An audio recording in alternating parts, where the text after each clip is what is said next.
하나님 아버지와 우리 주 예수 그리스도로부터 오는 은혜와 평강이 이 자리에 계신 여러분과 함께 하시길 주님의 이름으로 축원합니다. 10명이 치료받았지만 돌아와 감사한 것은 오직 한 명뿐이었다. 오늘 복음서 말씀의 내용이지요. 오늘의 복음서 말씀은 감사하며 사는 삶이 얼마나 중요한지 우리에게 보여줍니다. 아직도 이런 말을 쓰는지는 잘 모르겠지만 제 친한 친구들이 어렸을 적에 저한테 이런 말을 참 많이 했던 것 같아요. 너 붕어냐? 그러면서요. 아마도 이 붕어의 기억력이 3초밖에 안 된다고 하는 그런 속설 때문에 저한테 제가 잘 깜빡깜빡거리거든요. 그러니까는 그래서 저한테 친한 친구들이 그렇게 너 붕어냐? 이렇게 이야기를 많이 했었는데요. 오늘 교회력 복음서 말씀을 가지고 묵상하면서 설교를 준비하다 보니까 내가 확실히 그 붕어가 맞구나 라고 하는 것을 다시 한번 느끼게 됩니다. 치료받은 사람은 10명인데 돌아와 감사한 사람은 오직 한 사람뿐이었다고 하는 이 내용 때문이에요. 이제껏 아무렇지도 않게 이 누가복음의 이 본문 말씀을 제가 참 많이 읽고 또 설교도 하고 그렇게 함께 이야기도 나누고는 했었는데 제 이야기로 정말 다시 돌려놓고 보니까 갑자기 어제 굉장히 심각해지더라고요. 굳이 성경에서 나오는 하나님의 은혜에 우리가 보답한다라고 하는 거기 멀리까지 가지 않더라도 부모, 형제, 친구, 스승, 선배 등등 사실은 제가 여기까지 오기까지 살면서 참 많은 이 주변에 있는 사람들한테 참 수많은 혜택을 입고 살았었습니다. 그런데 제대로 밥 한 끼 대접 못하고 찾아뵙고 인사도 못하면서 배은망덕하게 살았던 건 아닌지 돌아보게 되었습니다. 감사의 중요성을 모르는 사람은 없을 거예요. 하지만 이 감사의 중요성을 알면서도 이것을 실천하며 사는 사람은 사실 참 적습니다. 오늘 복음서 말씀이 이런 팍팍한 우리의 현실, 이 현실을 돌아보게 합니다. 여하튼 오늘 말씀에서 이 감사라고 하는 것은 굉장히 중요한 주제가 됩니다. 하지만 오늘 우리는 이 감사라고 하는 주제에서 한 발 더 들어가야 될 것 같습니다. 왜냐하면 이 짧은 복음서 말씀 속에는 감사라고 하는 이 주제보다도 주제만큼이나 우리가 오늘 특별하게 새겨야 될 아주 귀한 주제가 또 담겨 있기 때문입니다. 우선 이 본문에서 가장 인상적인 것부터 한번 시작을 해보도록 하죠. 오늘 이 말씀을 읽으면서 가장 먼저 제가 놀라게 되는 것은 예수님의 그 기적 같은 치유의 능력 때문입니다. 여기서 예수님께서는 나병 환자들을 고치시는데 이 나병이라고 하는 것은 이전에 우리가 문둥병이라고도 했고요. 그런 한센병입니다. 당시에는 치료법이 없었기 때문에 사람들은 하나님의 저주, 하늘에서 내린 저주로 알았고요. 또 나병에 걸리면 그 사람을 성문 밖으로 내쫓아서 격리하도록 율법에는 그렇게 규정을 했습니다. 그런데 오늘 복음서 말씀을 읽어보면 여기에 나와 있는 나병 환자 10명은 격리된 사람이 분명한데도 불구하고 사람들이 모여있는 곳에 갑자기 나타납니다. 그리고는 예수님 우리를 불쌍히 여기소서라고 하면서 힘을 다해 외치고 있습니다. 사회에서 격리된 사람들이 사람들 앞에 나타났다는 것, 그리고 사실 이 나병이라고 하는 이 병의 특성 때문에 이 성대부터 다 완전히 망가지거든요. 피부의 가장 약한 부분부터 괴사시키는 것이 이 한센병인데, 이렇게 소리를 내지 못하는 사람들이 큰 소리로 한 목소리로 소리를 내고 있다는 것, 이것은 절대로 우리가 그냥 넘길 일반적인 상황은 아닙니다. 이 사람들이 왜 여기에 나타났는지 이 복음서 본문은 우리가 다시 한번 깊게 생각하게 만듭니다. 이들의 입장에서 본다면 이들은 육체의 고통도 크겠지만 사실은 육체의 고통뿐만 아니라 더 큰 고통이 있었죠. 사람들은 이들을 저주받은 사람이라고 비난을 했지만 사실상 우리가 한번 생각해 보세요. 이 나병이라고 하는 것, 이 병은 이 사람들이 죄를 지어서 얻은 병이 아니잖아요. 그런데도 억울하게 사회에서 내쫓겼고 자유를 박탈당했고 정상적인 사람들 사이에서 관계를 할 수 없게 되어버렸습니다. 소외되고 차별당하고 내몰린 것, 그 억울함을 가지고 살았던 사람들이 바로 이 사람들입니다. 그런데 여기 10명은 같은 아픔을 부둥켜 안고 함께 만나면서 자기의 아픔을 토로하면서 하나가 됩니다. 그리고는 돌 맞아 죽을 각오를 하고 죽기 살기로 사람들이 있는 곳에 나타납니다. 그리고는 온 힘을 다해서 자신들의 목소리를 짜냅니다. 지난주일 제가 믿음에 대한 이야기를 하면서 존재의 용기라고 하는 말을 했는데요, 여기 10명의 나병 환자들이 바로 그런 존재의 용기로 사람들의 눈총을 뚫고 예수님 앞에 나오게 됩니다. 그리고는 불쌍히 여겨달라고, 치료해달라고 그렇게 간절히 소원합니다. 그러자 예수님은 어떻게 반응을 하시는지요? 우리는 미리부터 예수님의 그 자비롭고 신비로운 치유 능력부터 떠올리면서 감탄할 준비부터 합니다. 왜냐하면 우리가 이 본문을 다 알고 있다고 미리부터 생각하기 때문이에요. 그런데 복음서 말씀을 꼼꼼히 읽어보면 이런 우리의 기대와는 전혀 다른 방향의 설명을 우리에게 들려주고 있어요. 누가복음 17장 14절 말씀을 우리 같이 찾아서 읽어보도록 할까요? 누가복음 17장 14절 말씀입니다. 같이 읽습니다. 보시고 이르시되 가서 제사장에게 너희 몸을 보이라 하셨더니 그들이 가다가 깨끗함을 받은지라. 아멘. 자세히 읽어보면 사실 예수님이 치료했다라고 하는 확실한 증거가 있어요, 없어요? 나오지를 않습니다. 그냥 예수님은 여기에서 그냥 가서 제사장들에게 몸을 보이라고 이야기를, 아주 통상적인 이야기를 하세요. 다른 복음서 본문을 읽어보면 예수님께서 이런 치유의 사건들을 일으킬 때마다 무언가 증거나 신호들이 분명히 있었어요. 뭐 손을 만져준다든지, 아니면은 뭐 진흙을 눈에다 발라준다든지, 아니면은 내가 다 나았다 일어나라라고 하는 그런 선언을 한다든지, 이런 신호들이 있었는데 여기에는 그 어떤 치료의 신호도 나오질 않습니다. 예수님은 고작 제사장에게 네 몸을 보여라 라고만 말씀을 하시는데요, 달랑 이 말 하나 가지고 우리가 주님이 이 사람들을 치료했다 라고 보기에는 사실 무리가 있습니다. 우리야 모두 다 예수님을 믿는 사람들이니까 그렇지, 예수님께서 치료하신 거야 라고 하면서 이 구절을 읽을 수는 있겠지만, 전후 맥락 없이 이 구절만 딱 떼어서 예수 믿지 않는 사람들한테 보여준다면 그 사람들은 어떻게 이해를 할까요? 이 구절만 놓고 본다면 아마 이렇게도 읽을 수 있을 것 같아요. 나병 환자들이 와서 나한테 고쳐달라고 그러는데 예수님이 그래요. 그거 나하고 상관없는 일이니까 율법에 규정된 대로 그냥 제사장에게 가세요 라고 말입니다.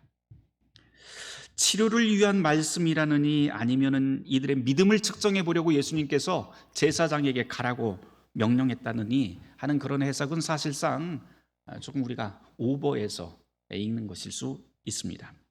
그저 이 본문에서 아주 확실한 것 몇 가지가 있는데, 그것은 예수님은 지금 직접적인 치료 행위를 하지 않으셨다. 그리고 이 10명이 제사장에게 가라라고 하는 이 말을 듣고 가다가 그냥 완치되었다라고 하는 두 가지 사실만 우리는 이 본문에서 알 수가 있습니다. 그런데 여러분, 이 10명이 제사장에게 가라라고 하는 예수님의 이 말씀을 듣고 어떤 생각, 어떤 마음을 가졌을까요? 여러분이 그 10명 중에 한 명이라고 하면 어땠을까요?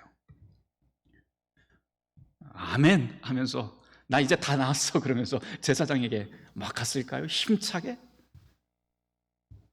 그래서 저는 잘 모르겠습니다.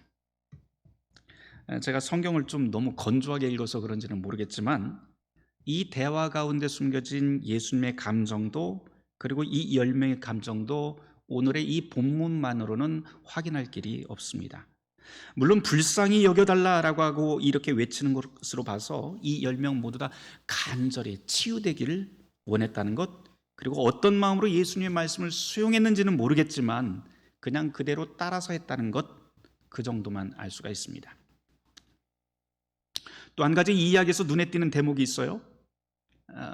그것은 10명이 치료받았는데 10명이 완치가 됐는데 한 명만 돌아왔다고 하는 대목입니다. 그리고 이 돌아온 한 명이 누군고 하니 성경은 사마리아인이었다라고 딱 명시하고 있습니다. 이것으로 보아서 나머지 9명은 분명히 유대인이었던 게 확실합니다. 예수님은 17절 18절 말씀에서 9은 어디 있냐라고 물어요.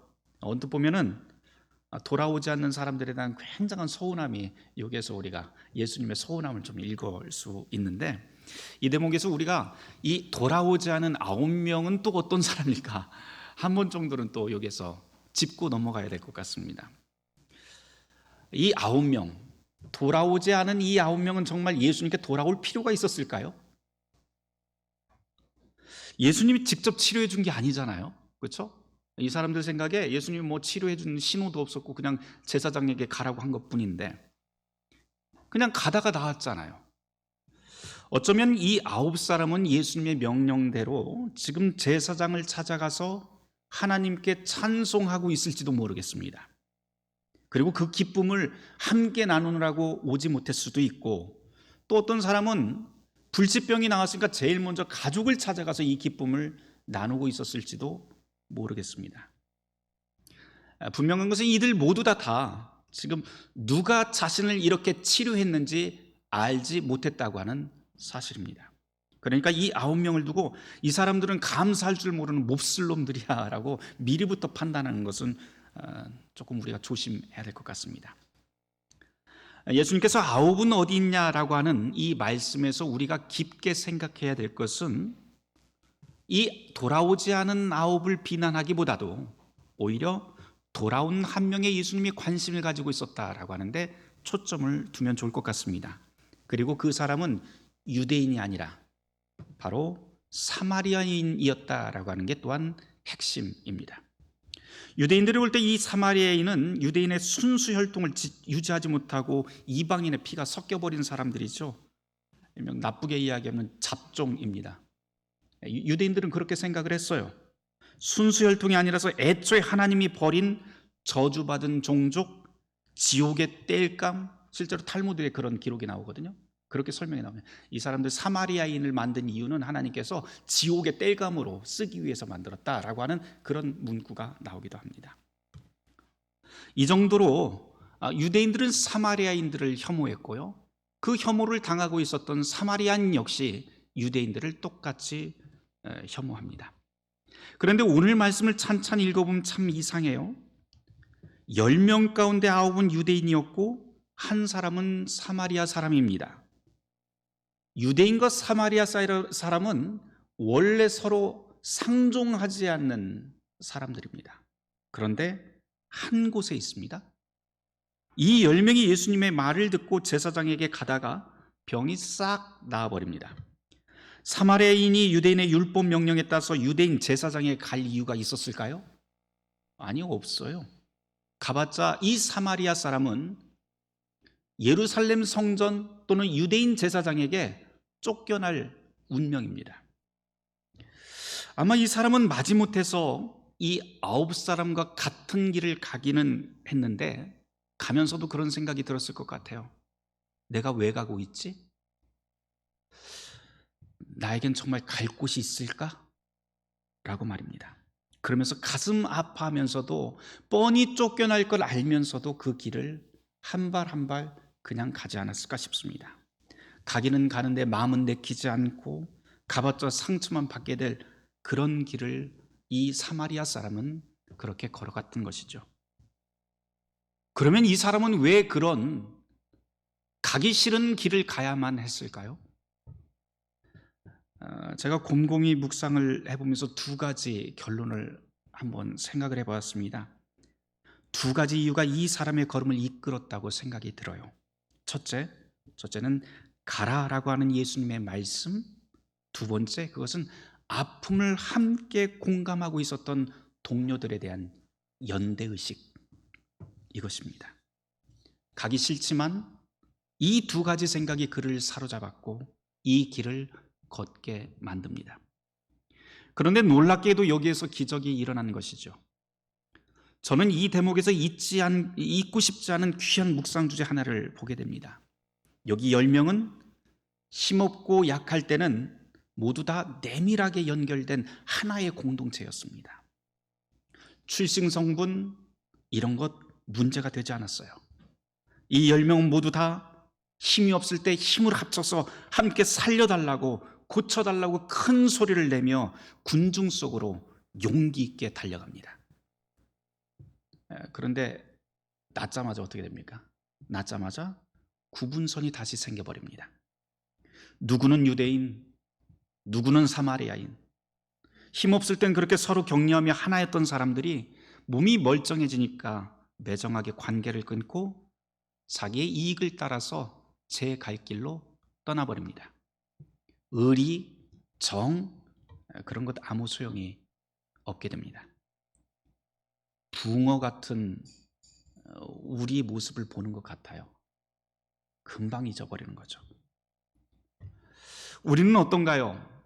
나도 몸이 아플 때만, 억울하고 기분 안 좋을 때만, 내가 손해보았을 때만, 도움이 필요할 때만 하나님을 찾고, 나 어려울 때만 친구, 의리, 사랑 찾다가 상황이 좀 나아지면 제 갈 길 찾아가는 얍삽한 그런 사람이 아닌지 모르겠습니다. 깊이 돌아볼 일입니다. 오늘 이 본문을 읽으면서 누가복음이 기록되었던 1세기 상황으로 한번 제가 들어가 봅니다. 우리는 불치병이 완치되는 기적과 그 기쁨에 우선 마음을 가지고는 있지만 정작 이 복음서 기자인 누가복음서 기자가 1세기 최초의 청중들에게 말하고 싶었던 것은 치유의 능력, 그런 이야기가 아닙니다. 오늘 말씀은 한 장면을 우리에게 아주 또렷하게 드러내고 있는데요. 그것이 바로 누가복음 17장 18, 19절 말씀입니다. 사마리아 사람이 돌아와서 감사와 찬송을 예수님께 돌리는 장면인데요. 함께 찾아서 같이 읽어보도록 하겠습니다. 18, 19절 말씀입니다. 같이 읽습니다. 하나님께 영광을 돌리러 돌아온 자가 없느냐 하시고 그에게 이르시되 일어나 가라 내 믿음이 너를 구원하였느니라 하시더라. 아멘. 1세기만 하더라도 사실은 유대인들 그 사회 안에서 유대교와 예수를 따르는 기독교의 구분이 그렇게 확연하지는 않았습니다. 자기네들이 다들 똑같이 하나님을 믿는다고 하면서도 그렇게 같이 살았기 때문에 이 유대인의 분파인지 아니면 따로 떨어져 있는 다른 종교인지 서로가 구분이 안 됐던 시절인데요. 이때 사실 무엇을 따를지 모호하던 이 시절에 누가복음서 기자는 이 본문을 통해서 말하고 싶었던 것이 있었던 거예요. 바로 방금 읽었던 그 구절, 예수가 바로 우리의 찬송과 영광을 받으실 하나님이시다 라고 하는 사실입니다. 그리고 이 구절을 통해서 우리가 신뢰할 수 없는 세상, 기댈 곳 없는 세상에서 희망을 어디 두고 살아야 될지 이 복음서는 우리에게 가르쳐 줍니다. 그리고는 일어나 가라 내 믿음이 너를 구원하였다 라고 하는 이 말씀으로 오늘을 살아낼 힘과 용기를 북돋습니다. 이 말씀은 1세기 교인들 뿐만 아니라 오늘 우리에게도 똑같이 전해집니다. 중요한 것은 이 본문에서 치유의 기적이 아니라 그리스도를 향한 희망과 용기의 방향입니다. 누가복음은 이것을 믿음이라고 우리에게 설명하고 예수님의 입을 통해서 너의 이 믿음이 너를 구원하였다라고 확증해 줍니다. 인생의 막다른 골목에 다다랐을 때, 아무도 나를 믿어주지 않을 때, 그리고 억울할 때가 있을 때 주님은 저와 여러분을 외면하지 않고 우리를 기다리십니다. 이것이 바로 돌아온 사마리아인과 우리의 마지막 찬송이 됩니다. 한 가지만 더 묵상하고 마칠까 합니다. 이 누가복음에는요 사마리아 사람 이야기가 딱 2번이 나와요. 누가복음 10장하고 누가복음 17장, 오늘 읽은 이 교회력 복음서 본문입니다. 누가복음 10장은 뭐냐면 선한 사마리아인의 비유라고 하는 우리가 잘 아는 그 본문인데요. 누가복음 10장 25절에서부터 읽어보면 어떤 율법 교사가 영생을 어떻게 얻을 수 있습니까? 라고 하면서 예수님께 찾아와서 묻는 대목이 있어요. 그때 예수님이 뭐라고 하시냐면 하나님을 사랑하고 내 이웃을 내 몸과 같이 사랑하라 라고 하는 말씀을 하신 다음에 이 선한 사마리아인 비유를 들려주십니다. 거기서 이 선한 사마리아인, 거기서 나오는 사마리아인은요, 이웃사랑을 전하는, 이웃사랑을 실천하는 하나의 모델로서 우리에게 제시가 됩니다. 그리고 오늘 복음서 말씀인 누가복음 17장에서는 이웃사랑이 아니라 하나님 사랑의 가장 큰 모델로 우리에게 설명이 됩니다. 그러고 보면 이 두 이야기, 누가복음 10장과 누가복음 17장에 나오는 두 개의 사마리아 사람 이야기는 서로 한 쌍의 이야기로 우리는 들을 수가 있습니다. 앞에서는 이웃사랑, 그리고 뒤에서는 하나님 사랑. 그리고 여기서 놓치지 말아야 될 것은 그 주인공이 바로 사마리아 사람이었다라고 하는 사실입니다. 이건 사실 그 당시에는 1세기에는 무척 도발적인 방식이었던 것 같아요. 예수님께서는 신명기 6장 5절의 말씀을 함께 말씀을 하시면서 너는 마음을 다하고 뜻을 다하여 그리고 힘을 다하여 내 하나님 여호와를 사랑하라 라고 하는 율법의 이 계명에다가 하나를 덧붙이시는데요, 아주 혁명적인 방법으로 덧붙이는데 내 이웃을 내 몸과 같이 사랑하라, 이것이 온 계명의 뜻이다 라고 말씀을 해주십니다. 그런데 이 온 율법의 핵심인 하나님 사랑과 이웃 사랑의 가장 중요한 모델로 예수님은 유대인이 아니라 바로 사마리아 사람을 들고 있습니다. 선한 사마리아인 비유에서는 유대인의 모범들이 거기에 나와요. 제사장과 레위인이 나오는데 강도 만나서 겁안 죽게 된 사람 앞에서 이 두 사람은 그냥 지나쳐 버립니다. 그리고 오늘 말씀인 누가복음 17장에서도 보면 치료받은 9명이 유대인인데 이들은 사라져 버립니다.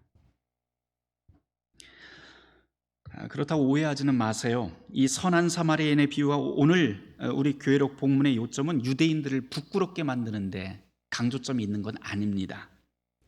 누가복음서 기자가 이 대조를 통해서 우리에게 강조하는 바는 매우 단순해요.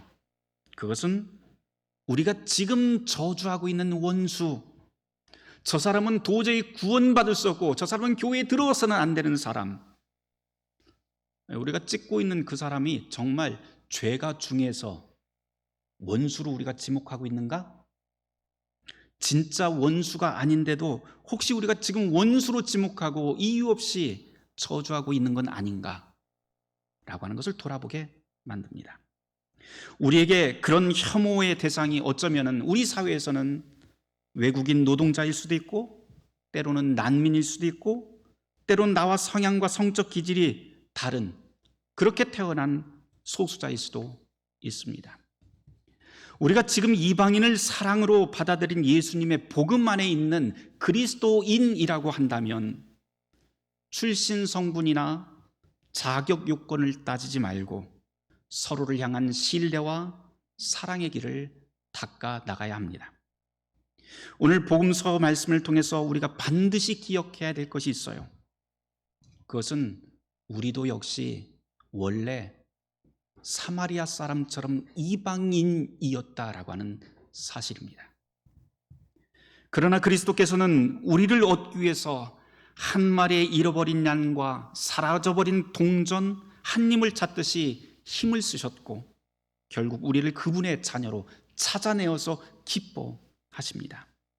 그리스도의 사랑은 늘 이런 식으로 우리가 쌓아놓은 경계 밖에 있는 사람들, 그 이웃 한가운데서 그리스도의 사랑이 발견됩니다. 왜냐하면 그분은 언제나 불가능과 한계의 벽을 넘어서 우리를 기다리고 받아주시고 기쁘게 맞아주시는 우리의 참된 구원자이시기 때문입니다. 사랑하는 성도 여러분, 우리는 그렇게 이방인이었지만 이제 하나님의 자녀가 되어 교회라고 하는 이름으로 하나의 새로운 가족 공동체 한 몸이 되었습니다. 그렇다면 우리의 믿음과 사랑은 이제 어디에서 발견되어야 될까요? 바라기는 저와 여러분의 믿음과 사랑이 교회 담장 안에서뿐만 아니라 우리의 경계 밖으로 밀려난 이웃 한가운데서도 발견되길 주님의 이름으로 축원합니다. 모든 지각에 뛰어난 하나님의 평강이 그리스도 예수 안에서 우리의 마음과 생각을 지키실 것입니다. 아멘. 오늘 말씀을 놓고 우리 잠시 침묵 기도하겠습니다.